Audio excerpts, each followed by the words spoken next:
Motivation is a buzzword. A lot of people talk about the importance of motivation when it comes to tackling goals and changing your life, changing your physique, changing your results. You need motivation apparently. And I'll be real, I'm sure you've heard people say that motivation is fleeting, it doesn't last for long, and it's not something we should depend upon. But at the same time, whilst that is true, we still need a reason, a purpose, a why, you know, as to why we want to achieve certain things. So that can come in the form of motivation, or it can come in the form of pressure, or it can come from pain, right?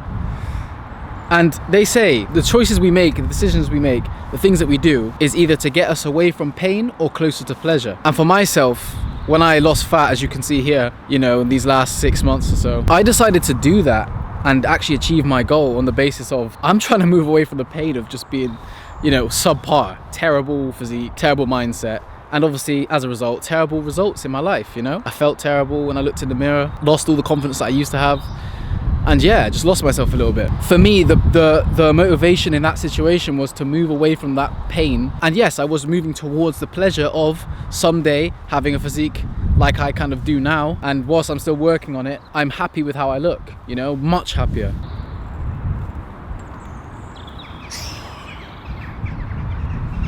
So right now you'll see me not doing as many reps of muscle ups as I want to, because I'm trying to perfect my form. And in calisthenics there's a sin, which is if you kip when you muscle up, significa que estás pecando, ¿sabes? So I'm trying to get rid of the little kip, you know, where I drive my legs up, you would have seen it. I'm trying to get rid of that, iron that out. So if I feel myself kipping, I stop doing reps, because I'm trying to make it a thing where I don't muscle up unless I'm doing it without a kip. But something a lot of people ask me when I, you know, posted a lot of my transformation pictures online is, how do you stay so consistent? How are you training every day, multiple times a day?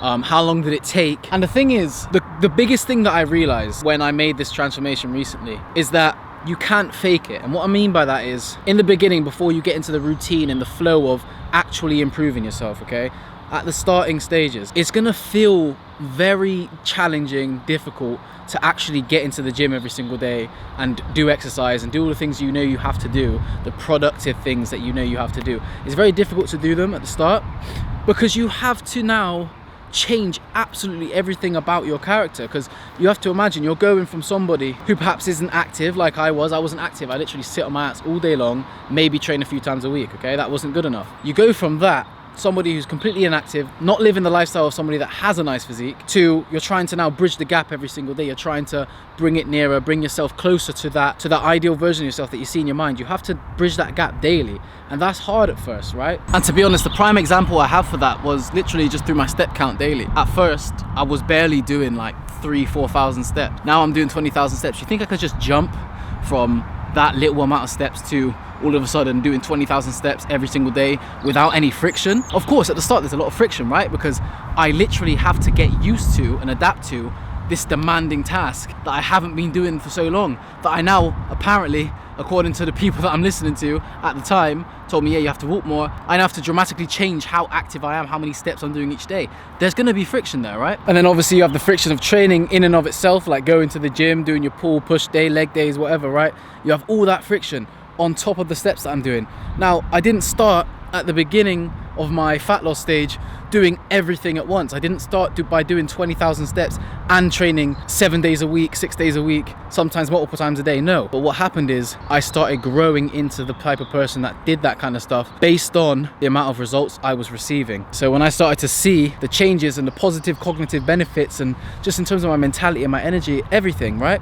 When I started to see the fruits of my labor, that's when I started to change as a person. It wasn't a case of me going to the gym because I had to, but more so it became a case of I go to the gym because I must, because of how good it makes me feel.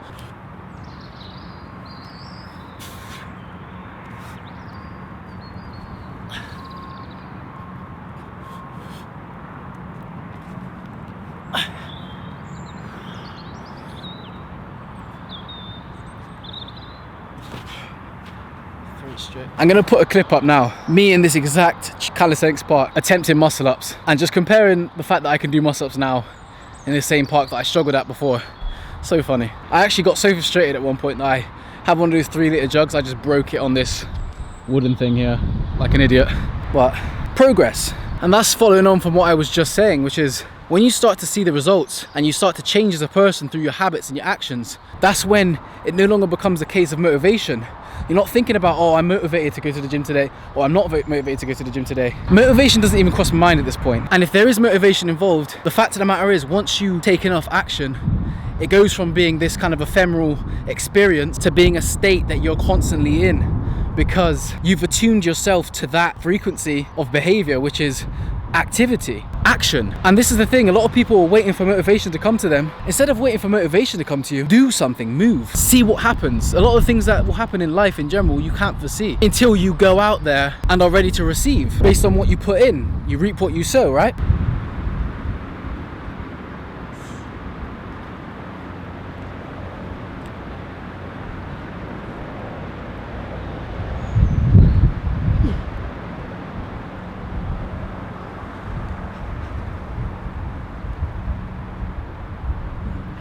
So focusing on fat loss.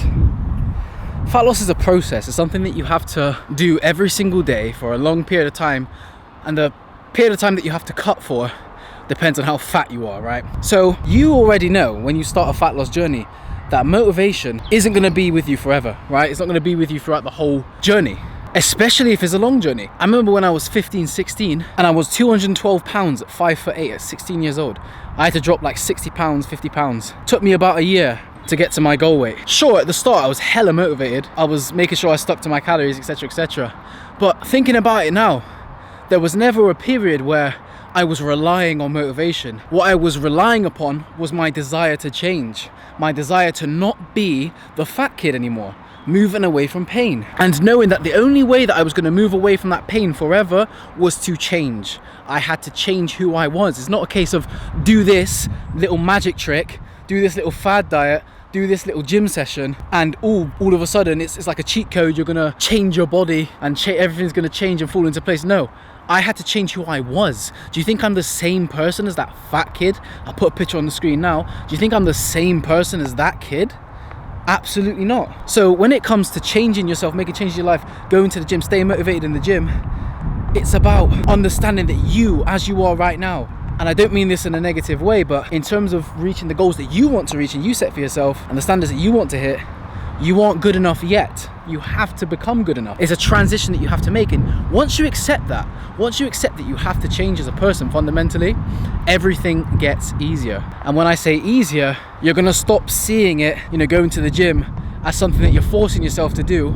Rather, it's something that's just part of who you are. So there's less resistance. The more you stick to this character transition that you're gonna have to make, the more you see the process through, and the more time you allow for it to happen, the less you're having to fake being this person that you want to be, and the more aligned with that person you're going to become, and therefore you will eventually be that person that you envision. But action. Stop waiting for motivation to come. Stay motivated in the gym. You have to know why you want to go to this gym. You have to know why you want to change your physique. You have to know why you don't want to be fat. You have to know why you want to have abs. You have to know your why.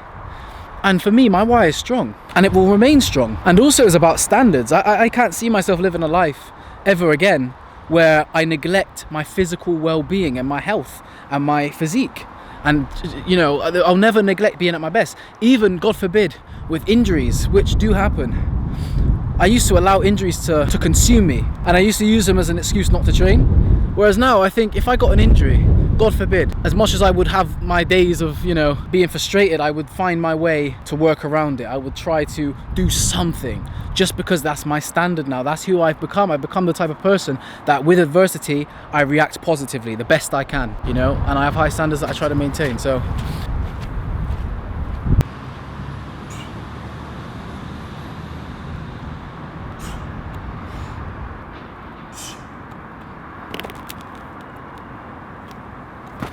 high bar pull-ups.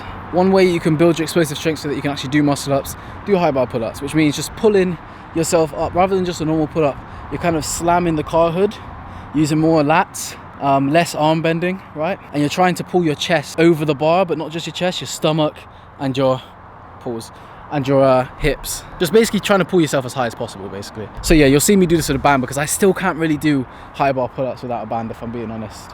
So I'm still building my explosive strength. When people, want to lose weight, they want to lose fat, they're so sick and tired of the fat on their belly and they're sick and tired of looking at themselves in the mirror and just want to make that change so desperately that they burn themselves out right at the beginning, which obviously doesn't get results, because if you burn yourself out right at the start, you're done. There's no more training after that, there's no more consistency after that, because you've already burnt yourself out. Now you've got to recover, right? Mentally. So when people want to lose fat, they think, oh, I got to do cardio. So you'll see them go on the treadmill, you'll see them going on all the exercise machines in the gym, you'll see them running outside every day for like maybe a week or something stupid like that, and then after that they're done. What I did, and what most people do who actually succeed in changing their body and losing fat or even gaining muscle, they start small, build up. You have to become, like I say, that person who is capable of intense things, of intense workouts, of this new lifestyle, a fit lifestyle. You think about somebody with a good physique, their fitness habits are going to be so much better than yours because they've been doing it for so long, they've been consistent for so long. So they've allowed enough time for those habits to embed basically into their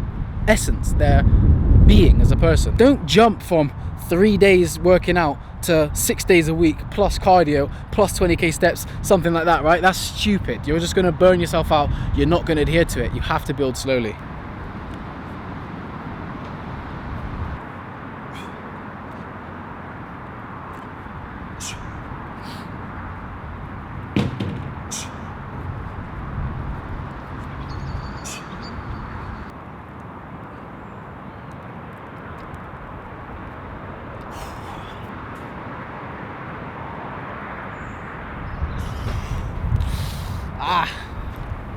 That's painful stuff. That is painful.